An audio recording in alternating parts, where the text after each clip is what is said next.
Shalom, selamat sore Bapak Ibu Saudara. Berjumpa kembali bersama kami di ibadah online. Boleh lambaikan tangan Bapak Ibu Saudara yang diberkati oleh Tuhan. Haleluya. Mari kita bersama memuji dan memuliakan nama Tuhan. Kita angkat satu pujian, bagimu pujian.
Yesus.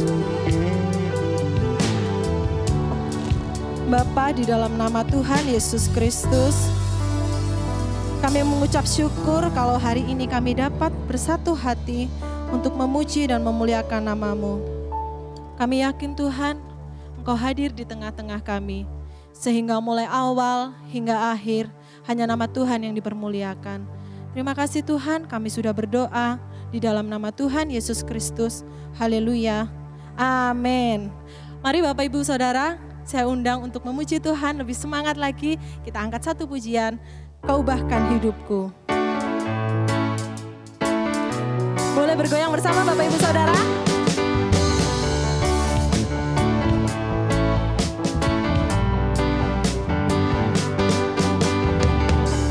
Sungguh Kau mempesona, segala perbuatanmu hapuskan raguku. Kau buktikan kasih-Mu mati bagiku, hapuskan dosaku. Sungguh Kau mempesona, sungguh Kau mempesona, segala perbuatanmu hapuskan raguku.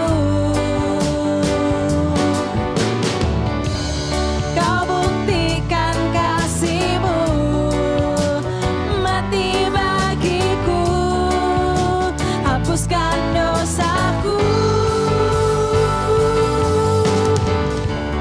Kau ubahkan hidupku, semua menjadi baru.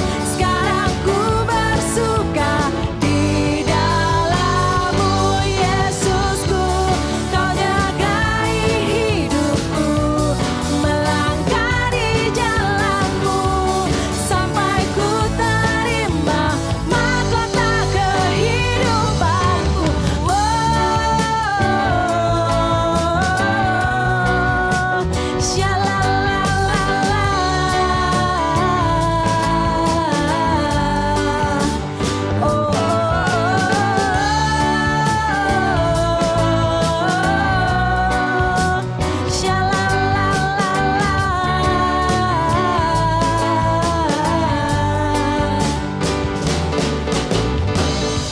Sungguh Kau mempesona, segala perbuatanmu hapuskan raguku.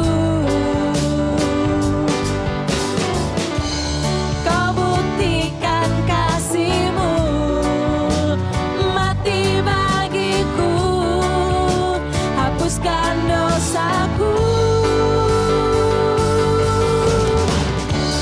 Kau ubahkan hidupku, semua menjadi baru. Sekarang ku bersuka di dalam-Mu, Yesusku.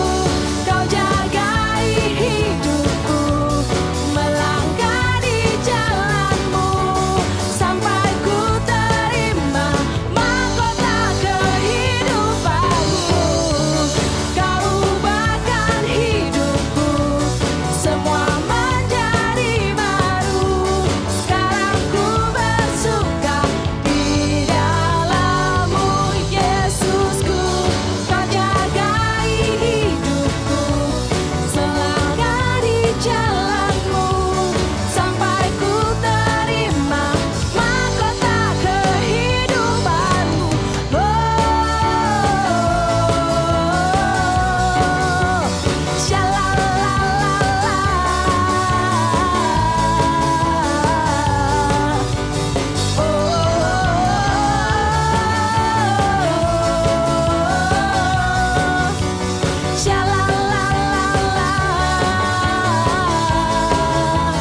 Mahkota kehidupanku.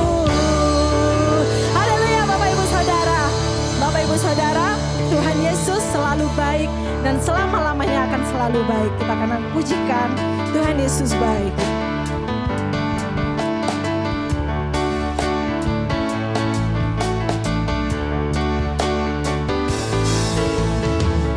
Tiada berkesudahan berkesudahan. Kasih setiamu Tuhan, selalu baru rahmat-Mu bagiku. Hari berganti hari, tetap kulihat kasih-Mu, tak pernah berakhir di hidupku. Boleh angkat tangannya Bapak Ibu Saudara? Tuhan Yesus baik,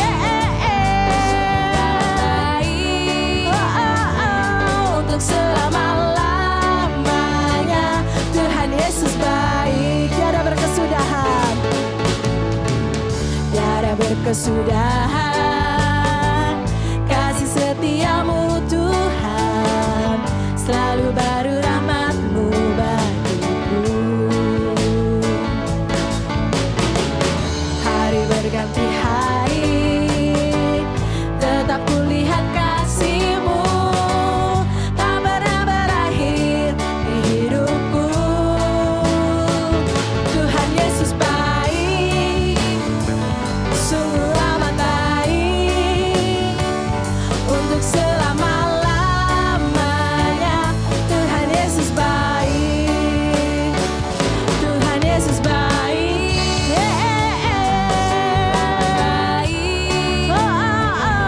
untuk selama-lamanya. Tuhan Yesus baik. Boleh Bapak Ibu Saudara? Tuhan Yesus baik, sungguh amat baik, untuk selama-lamanya. Tuhan Yesus baik. Sekali lagi ya. Tuhan Yesus baik, baik, untuk selama-lamanya. Tuhan Yesus baik, Tuhan Yesus baik, sungguh amat baik, untuk selama-lamanya.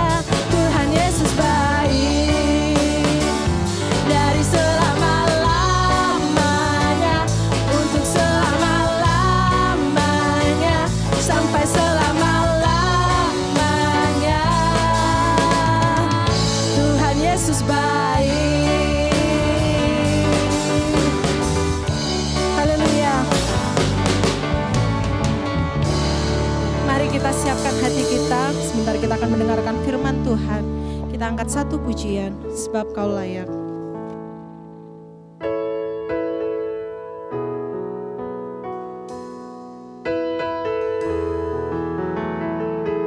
Kami mau mencintai Engkau Tuhan. Kami mau mengagungkan Engkau.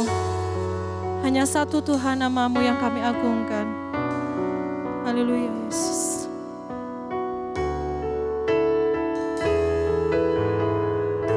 Yesus, ku cinta Kau.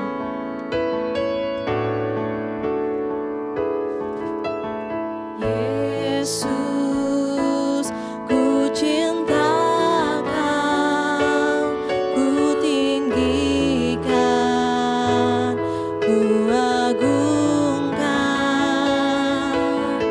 Aku kan memuji-Mu, baik di dalam suka dan duka. Yesus, kami mencintai-Mu Tuhan. Yesus, ku cinta Kau, ku tinggikan, ku agungkan. Aku kan memuji-Mu, baik di dalam suka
Salam Bapak Ibu yang dikasihi Tuhan, mari sebelumnya kita akan berdoa terlebih dahulu.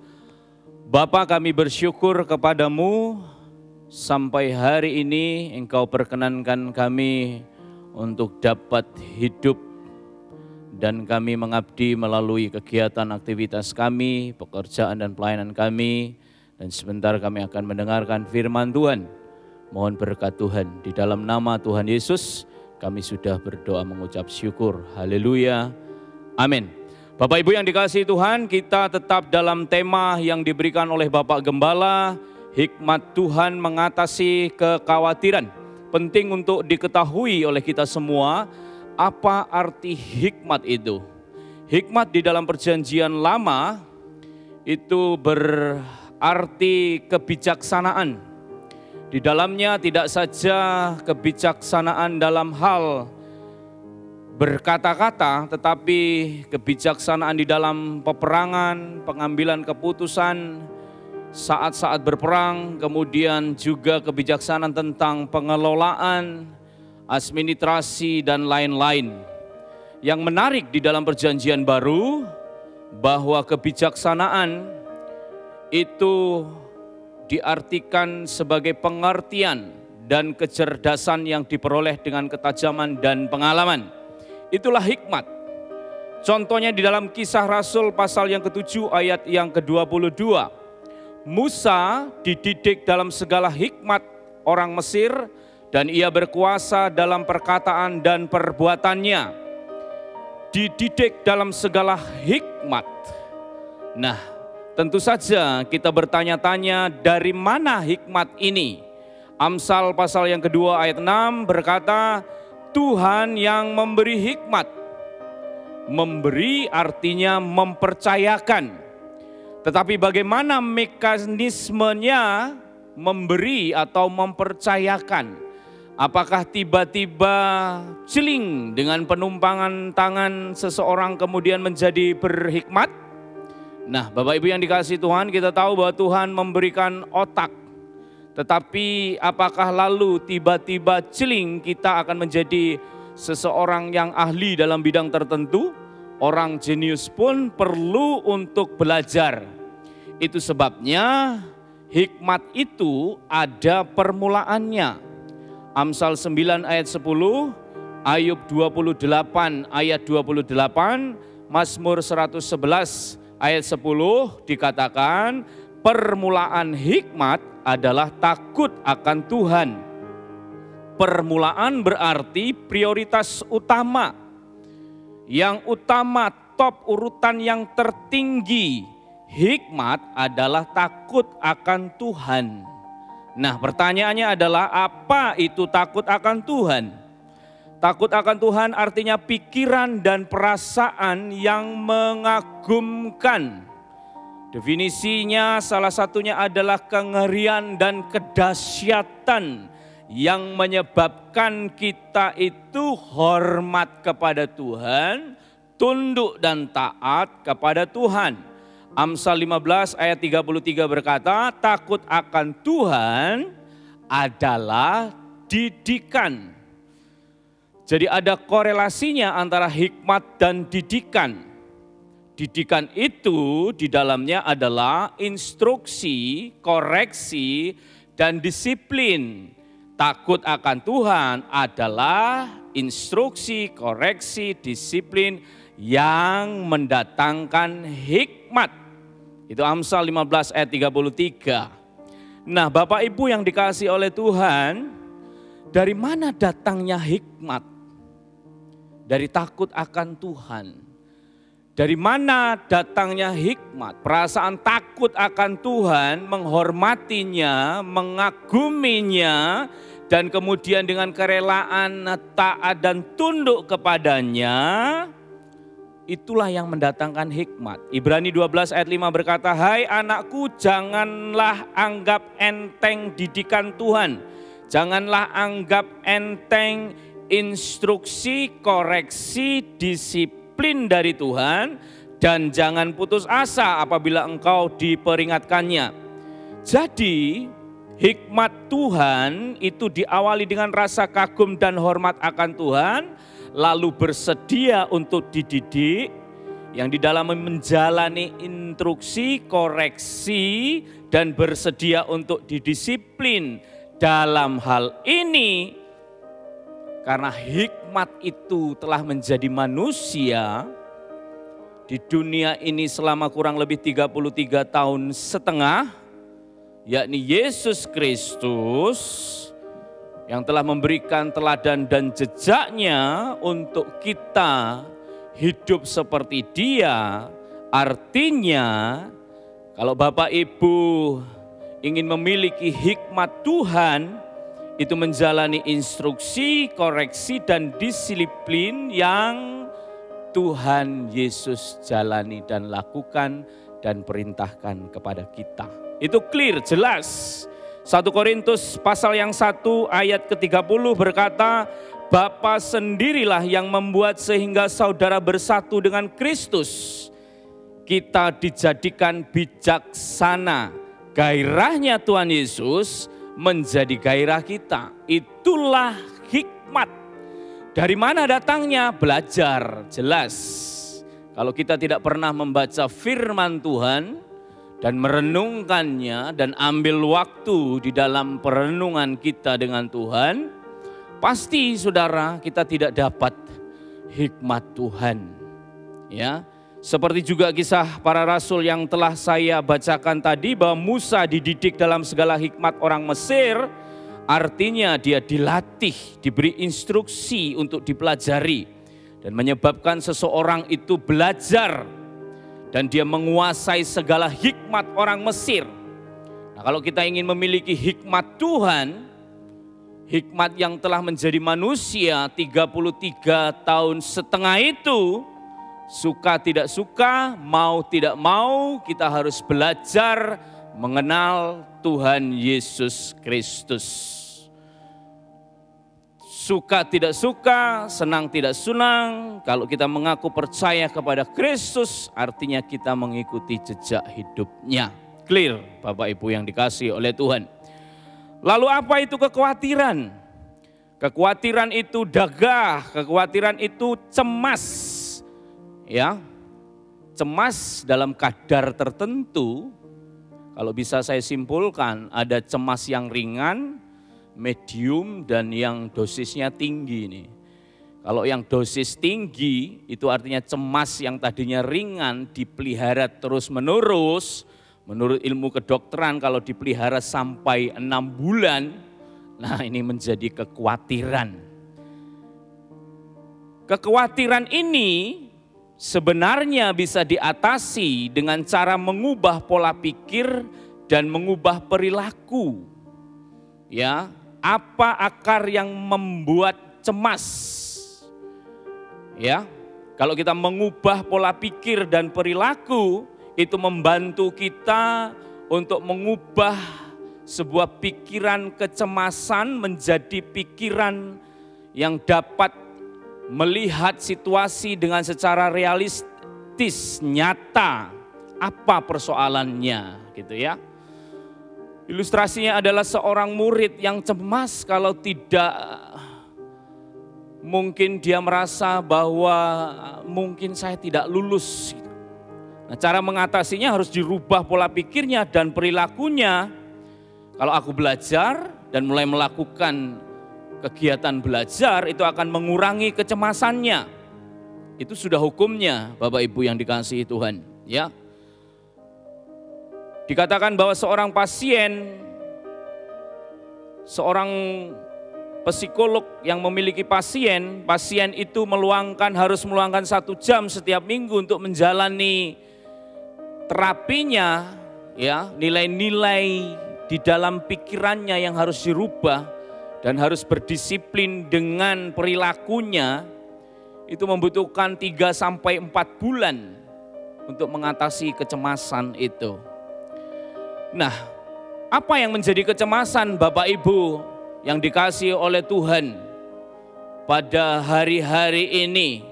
Mungkin pandemi, namun protokol kesehatan telah mengurangi kecemasan kita dengan cuci tangan sesering mungkin, pakai masker kalau keluar rumah, diusahakan tidak keluar rumah kalau tidak ada keperluan yang penting, ya, atau di rumah saja, tetap social distancing, itu mengurangi kecemasan, ya. Namun muaranya tetap sebetulnya kekhawatiran yang paling dasar di dalam kehidupan kita, yakni mengenai hidup dan mati. Itu sebabnya Lukas 12 ayat 25 berkata, siapakah di antara kamu yang karena kekhawatirannya, karena kecemasannya dapat menambahkan sehasta. Sehasta itu kurang lebih 50 senti. Ya, pada jalan hidupnya, siapa yang dapat menambahkan umur di dalam kecemasannya? Nah, itu sangat mendasar sekali. Apalagi Amsal 12 ayat 25 juga berkata, kekhawatiran di dalam hati membungkukkan orang. Jadi kekhawatiran itu dapat membuat suasana hati menjadi buruk. Dan secara klinis bahwa kekhawatiran itu justru memicu menjadi trigger seseorang yang sakit itu tambah lebih parah. Ya. Dengan cemas, seseorang yang tadinya sakit ringan jadi lebih parah. Cemas juga bikin sulit tidur. Cemas juga membuat orang ingin cepat tidur, tapi anehnya tidak bisa tidur. Nah, dalam hal ini Yesus langsung kepada akarnya. Siapakah di antara kamu yang karena kekhawatirannya dapat menambahkan sehasta pada jalan hidupnya?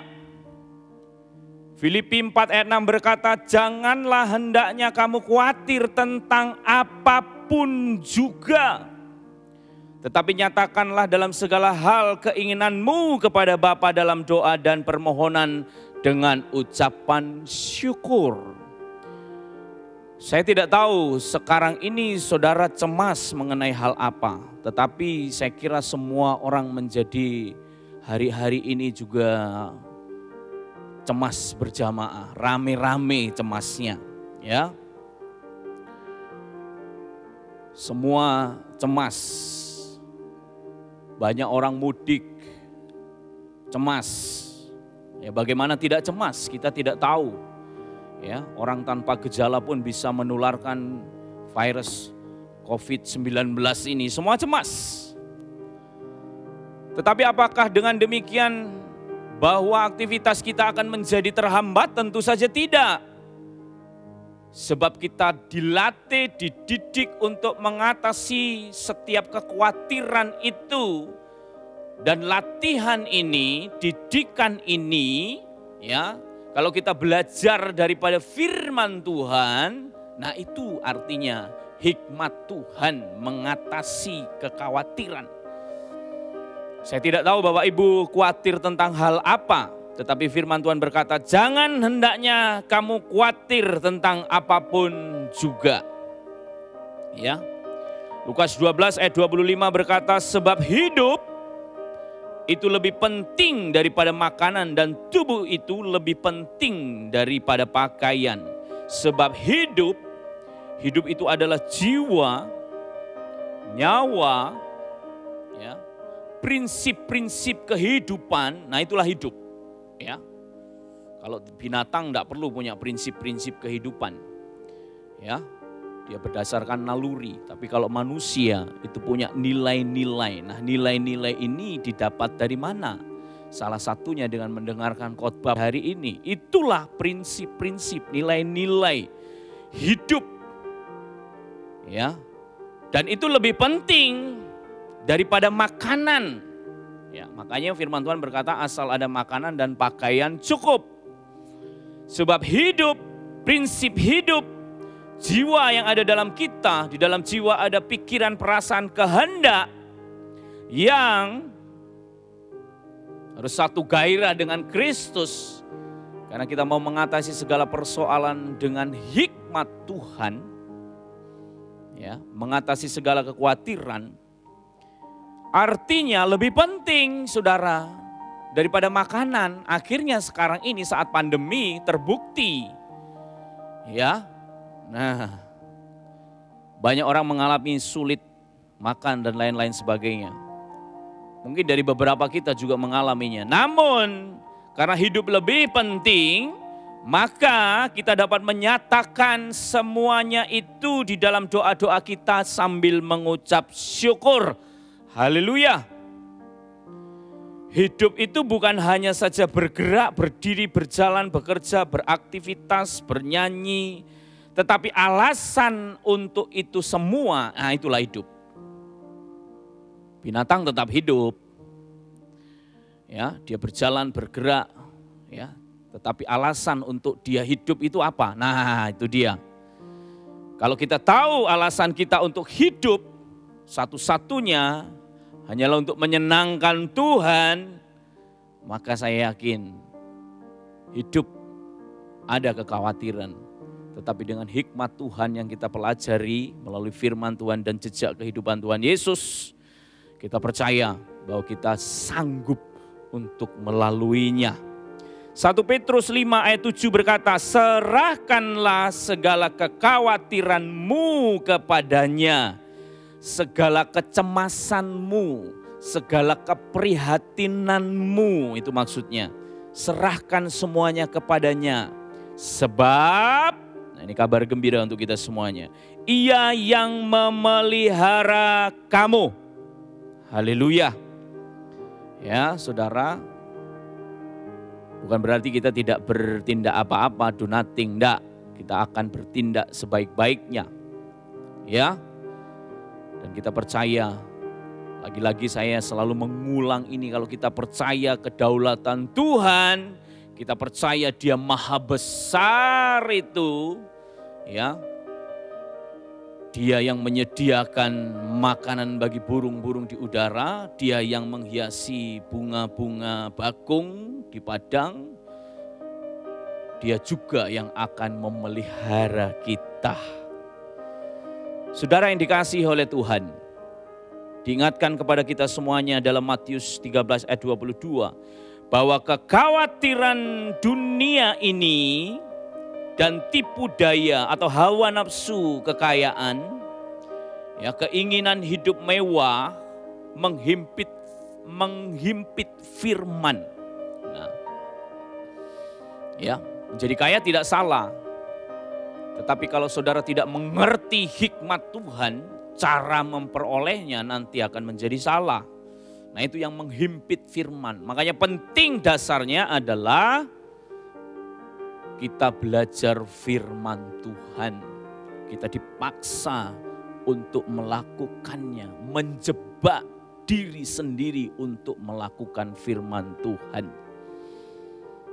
Nah, Bapak Ibu yang dikasihi oleh Tuhan, itu sebabnya kalau kita ingin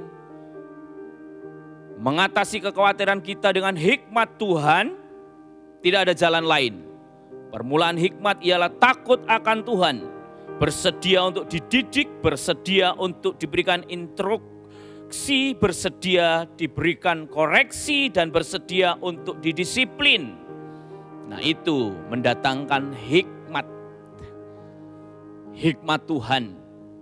Dan melihat, sering-sering melihat, membaca perjanjian baru di mana kehidupan Yesus tertulis, apa yang dikatakan, apa yang dilakukan, sampai pada titik klimaksnya, makananku ialah melakukan kehendak Bapa. Saya percaya kalau Bapak Ibu belajar firman Tuhan dan memaksa untuk melakukan firman Tuhan, kecemasan model apapun, yang paling ringan sampai yang paling berat, saudara, Bapak Ibu akan dapat mengatasinya melalui pertolongan Roh Kudus. Kita sudah mendengarkan firman Tuhan sore hari ini, Bapak Ibu yang dikasihi oleh Tuhan. Mari kita akan mengakhiri dengan doa. Bapa, kami bersyukur kepadamu untuk firman-Mu, sehingga kami dapat mendengarkan nilai-nilai, prinsip-prinsip kehidupan yang akan menjadi hikmat Tuhan bagi kami untuk mengatasi segala kekhawatiran kami. Terima kasih Bapa, bersyukur kepadamu, mohon berkat Tuhan untuk bangsa negara Indonesia ini dalam melawan virus pandemi COVID-19 ini, dimampukan pemimpin kami dan seluruh tenaga medis dan orang-orang yang telah berjuang, dan diantaranya mereka telah meninggal, keluarga yang ditinggalkan diberi kekuatan oleh Tuhan. Kami bersyukur Bapa, juga memohonkan berkat untuk jemaat Tuhan di sore hari ini Bapa, supaya berkat Tuhan, kemampuan untuk melewati situasi ini, sungguh Tuhan Engkau memampukan kami. Kami bersyukur, biarlah berkat Bapa, Putra dan Roh Kudus kami terima di sore hari ini di dalam nama Tuhan Yesus Kristus. Haleluya. Amin. Bapa,